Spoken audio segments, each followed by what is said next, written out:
Now to the Middle East. Tonight, the Iran-backed militant group, the Houthis, in Yemen entered the widening conflict. They launched an unsuccessful missile attack on Israel.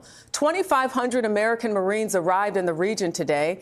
They're on board with the USS Tripoli, along with 2,500 sailors. CBS's Holly Williams is in Tel Aviv with more on that part of the story. Holly.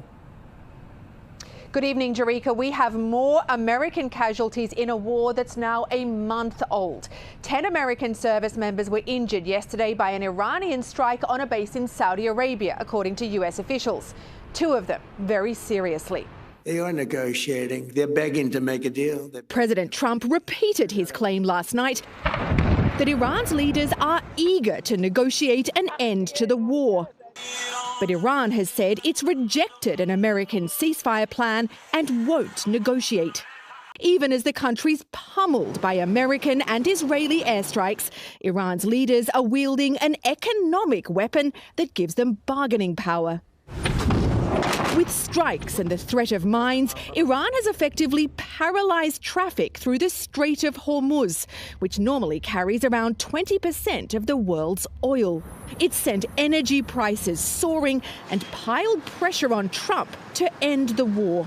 If the president can't reach a deal with Iran, he could stop the war unilaterally.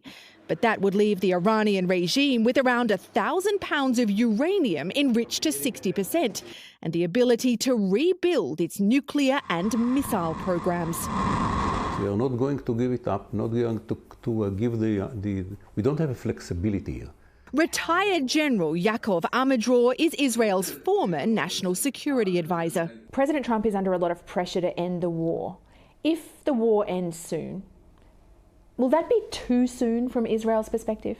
If the enriched uranium will not be taken out in the agreement that will be reached between the Americans and the Iranians, the answer is yes. Jerika, Germany's foreign minister said that he expects representatives from Iran and the US to meet for face-to-face talks in Pakistan in the very near future. Holly Williams in Tel Aviv.